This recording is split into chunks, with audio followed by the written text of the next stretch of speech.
भागलपुर के कोतवाली थाना क्षेत्र में सड़क हादसे में घायल 12 वर्षीय अस्मित कुमार की इलाज के दौरान मौत के बाद रविवार को लोगों का गुस्सा फूट पड़ा।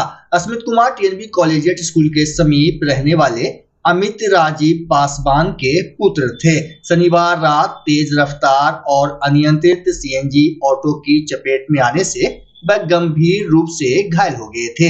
इलाज के लिए उन्हें मायागंज अस्पताल ले जाया गया, जहां चिकित्सकों ने उन्हें मृत घोषित कर दिया। बच्चे की मौत की खबर मिलते ही परिजनों और स्थानीय लोगों में आक्रोश फैल गया। पोस्टमार्टम के बाद परिजन सबको लेकर टीएनबी कॉलेजिएट स्कूल के पास पहुंचे और बीच सड़क पर सब रखकर आगजनी करते हुए जोरदार प्रदर्शन किया। प्रदर्शनकारियों ने सड़क जाम कर प्रशासन के खिलाफ नारेबाजी की। आक्रोशित लोगों का आरोप था कि हादसे के समय डायल 112 पुलिस की टीम मौके पर मौजूद थी, लेकिन घायल बच्चे को समय पर मदद नहीं मिली। लोगों ने प्रशासन पर लापरवाही का आरोप लगाते हुए दोषियों पर कड़ी कार्रवाई की मांग की। स्थानीय लोगों का गुस्सा सिर्फ इस हादसे तक सीमित नहीं था। प्रदर्शन के दौरान महिलाओं और युवाओं ने क्षेत्र में स्पीड ब्रेकर निर्माण, तेज रफ्तार ऑटो टोटो चालकों पर सख्त कार्रवाई और नशे के खिलाफ विशेष अभियान चलाने की मांग उठाई। लोगों का कहना था कि इस सड़क पर एक बड़ा स्कूल स्थित है, बावजूद इसके वाहन चालक बेलगाम रफ्तार से गुजरते हैं, जिससे लगातार हादसों का खतरा बना रहता है। हंगामे की सूचना पर कोतवाली, तातारपुर और जोगसर थाना पुलिस मौके पर पहुंची। करीब 1 घंटे की मशक्कत के बाद पुलिस ने लोगों को कार्रवाई और मुआवजा दिलाने का आश्वासन देकर शांत कराया, जिसके बाद जाम हटाया गया और यातायात बहाल हो सका। बच्चा ऐसे आ रहा था, उधर से गाड़ी आ रहा था, गाड़ी आया तो उसने बच्चा पे डायरेक्ट चढ़ा दिया। पहला चक्का चढ़ा तो हम उधर से चिल्ला रहे इतना दूर में कि रुको रुको रुको, मेरा भाई भी था, रुको रुको, बच्चा चिपा गया। वो रुका नहीं, दूसरा गाड़ी पीछे से चढ़ा के यहाँ से वहाँ तक भाग गया ड्राइवर। उसके बाद ड्राइवर को हम लोग पकड़ लिए।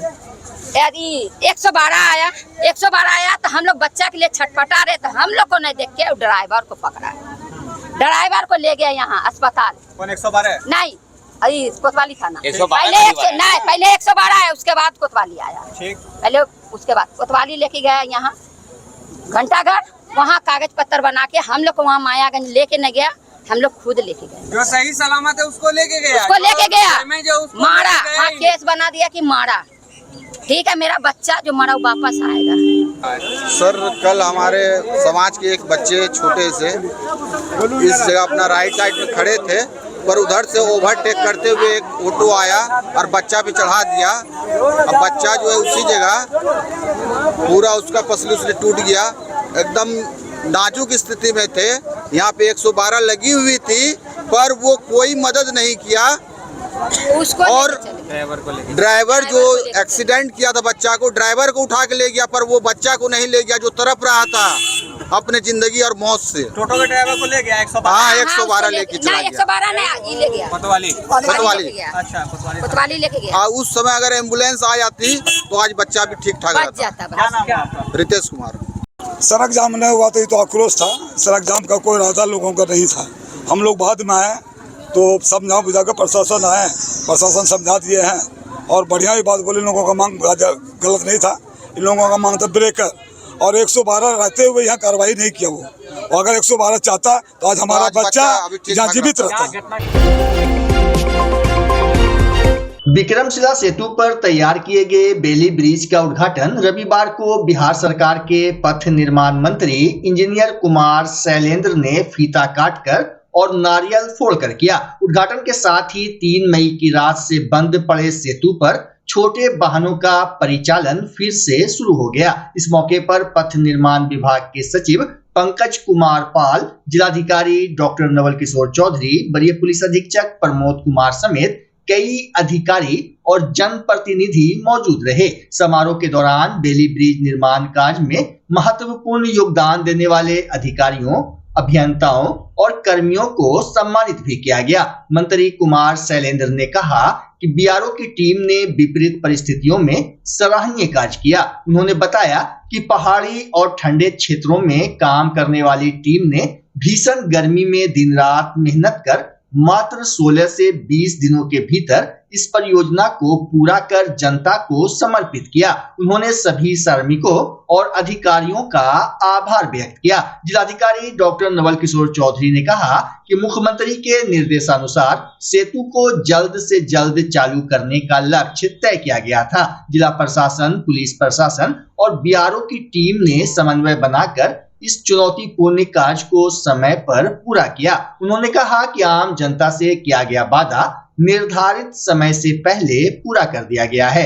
डीएम ने बताया कि फिलहाल बेली ब्रिज पर वन वे व्यवस्था लागू रहेगी। वाहनों को अधिकतम 10 मिनट तक इंतजार करना पड़ सकता है, इसलिए लोगों से धैर्य और संयम बनाए रखने की अपील की गई है। उन्होंने कहा कि पुल पूरी तरह सुरक्षित है और इसकी नियमित निगरानी और मेंटेनेंस की व्यवस्था भी की गई है।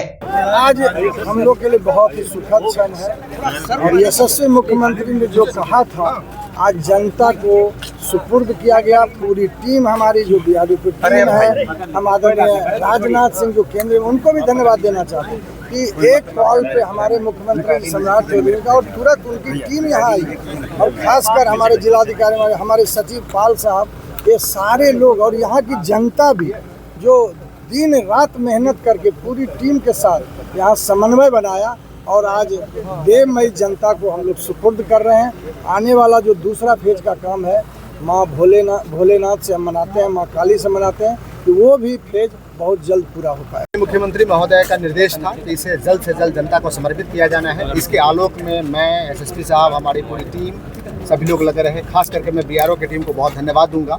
हम लोगों ने जो सपोर्ट सिस्टम प्रोवाइड जितना भी हो सकता था हम लोगों ने किया, लेकिन बीआरओ की टीम ने इसको सही समय पर पूर्ण किया और माननीय मुख्यमंत्री महोदय के जो निर्देश था उस निर्देश को हम लोगों ने पालन किया। और सबसे बड़ी बात है कि हम लोगों ने कमिटमेंट ये किया था आम जनता से कि 7 जून से पहले ये सब काम हो जाएगा। और आज आप लोग इस पुल पे चल के सैकड़ों की संख्या में लोग चले हैं और आप लोग खुद इसको सुरक्षित महसूस कर रहे हैं। आम जनों को मैं पुनः धन्यवाद दूंगा कि उन्होंने धैर्य और संयम रखा अभी तक और अभी भी धैर्य और संयम रखें आगे, क्योंकि ये वन वे ही रहेगा हमारा। पार्ट टाइम कुछ लोगों को रुकना पड़ेगा कुछ वक्त के लिए, मैक्सिमम 10 मिनट के लिए, तो धैर्य का पालन करें ताकि हम उनकी सेवा बेहतर तरीके से करें। सर, मजबूती को लेकर के 100 ट्रस्ट पहली बार बनाया है हिंदुस्तान में, तो हम लोग तो आप सामान्य तरीके से पुल पर चलते रहे हैं, इनको लेकर के क्या कहेंगे? आपको अवगत कराना चाह रहे हैं कि इस पे बड़े बड़े क्रेन भी मूव किए हैं, बड़े बड़े रोलर मूव किए हैं, जो आपने देखा है, तो कहीं कोई दिक्कत नहीं है। और अभी सैकड़ों की संख्या में लोग मूव किए हैं एक साथ, तो आप समझ सकते हैं कहीं कोई दिक्कत नहीं है। और हम लोग इस पर पूरी नियंत्रण रख रहे हैं। डेली इसकी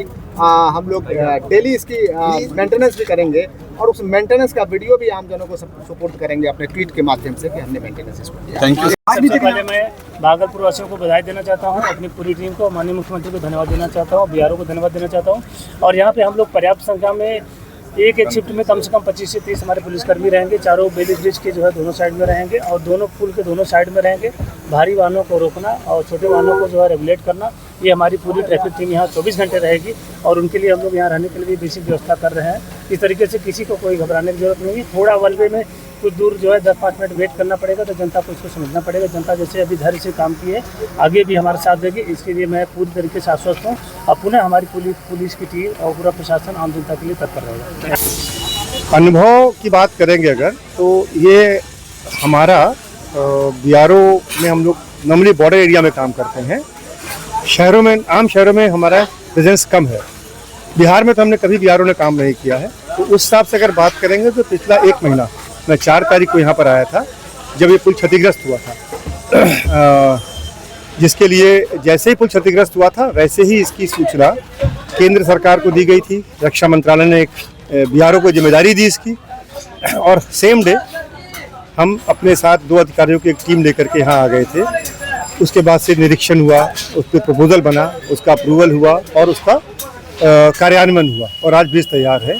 तो जो ये पूरा 1 महीने का समय रहा मेरा यहाँ पर, ये एकदम एक अनोखा अनुभव है, क्योंकि इतने सारे लोगों के बीच में काम करना, मीडिया हर समय उपस्थित था, और उससे अच्छी बात यह है कि ये बहुत पॉजिटिव वे में उपस्थित था।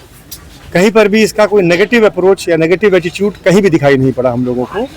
ये थोड़ा हम लोग के पुराने अनुभवों से एकदम फ़र्क है, जो हम लोग अक्सर देखते रहते हैं टीवी पर, उससे एकदम फ़र्क है। बहुत ही पॉजिटिव प्रशासन, बहुत ही पॉजिटिव मीडिया और बहुत ही धैर्य वाले यहाँ की जो पब्लिक है, जनता है, जो इतने मुश्किल समय में होने के बावजूद धूप में उनको वेट करना पड़ रहा है, बोट से जाना पड़ रहा है।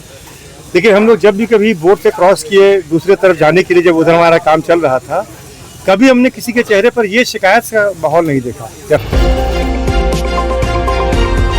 भागलपुर सेंट्रल मुहर्रम कमेटी की बैठक रविवार को नाथनगर के मोमिन टोला में आयोजित की गई। बैठक की अध्यक्षता जुम्मन अंसारी ने की, जबकि संचालन कार्यकारी संयोजक महबूब आलम ने किया। बैठक में मुहर्रम के दौरान निकलने वाले अखाड़ा जुलूस की तैयारियों और क्षेत्र की विभिन्न समस्याओं पर विस्तार से चर्चा हुई। सदस्यों ने बिजली, पेयजल और साफ सफाई की व्यवस्था को लेकर सुझाव दिए एवं प्रशासन से बेहतर प्रबंध सुनिश्चित करने की मांग की। कमेटी ने कहा कि इस वर्ष भी पश्चिमी जोन के सभी अखाड़े अमन, शांति और आपसी सद्भाव के साथ निकाले जाएंगे। साथ ही पिछले वर्ष हुई गलतियों को दोहराने से बचने का संकल्प लिया गया। मीडिया प्रभारी मोहम्मद तकी अहमद जावेद ने बताया कि सेंट्रल मुहर्रम कमेटी लगातार जिला प्रशासन के संपर्क में है और जहां भी व्यवस्थागत खामियां हैं, उनकी जानकारी प्रशासन को दी जा रही है।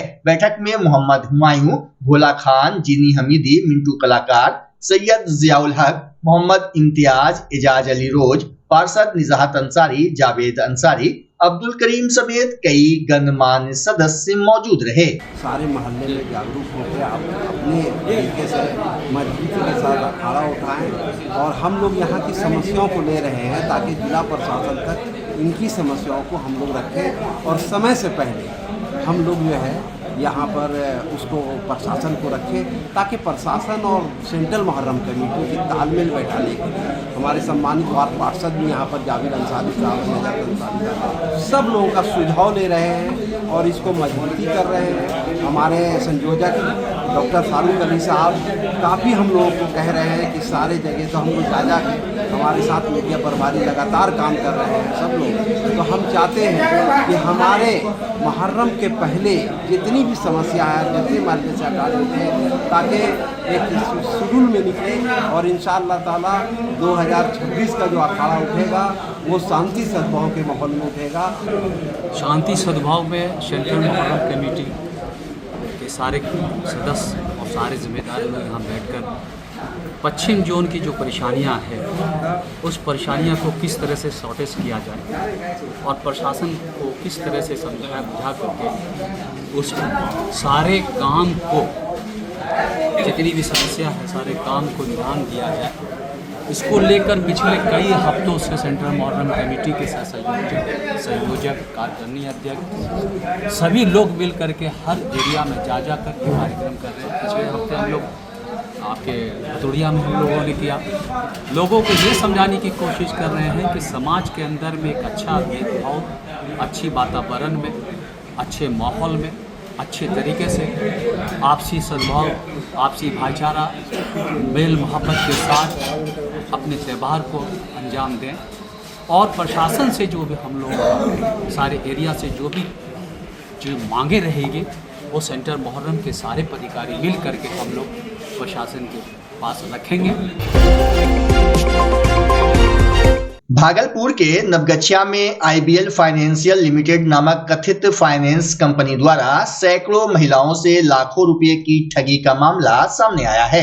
कंपनी ने 10,000 रुपए जमा करने पर 12 घंटे के भीतर 2 लाख रुपए का व्यवसायिक ऋण देने का झांसा दिया, जिसके बाद इस्माइलपुर, नारायणपुर, बिहपुर और पसराहा क्षेत्र की 200 से अधिक महिलाओं ने नकद एवं ऑनलाइन भुगतान किया। अगले दिन कार्यालय बंद मिला और संचालक फरार हो गए। आक्रोशित 40 से 45 महिलाएं नवगछिया साइबर थाना पहुंची। पुलिस आवेदन लेकर बैंकिंग लेन देन की जांच कर रही है। हम आए हैं दीदी, नया ग्रुप खुला है, दिल्ली से उठ के आए हैं और 2 लाख रुपया देते हैं के लिए कि 2 लाख कैसे कैसे देता है। तो बोला कि 5 10 झटका घूस लगेगा, 10 झटका लगेगा GST खर्चा में, हमको कागज बनाना पड़ता है। कहिए कि इंश्योरेंस कैसे करता है, तो बोला कि इंश्योरेंस 3100 रुपया कटेगा।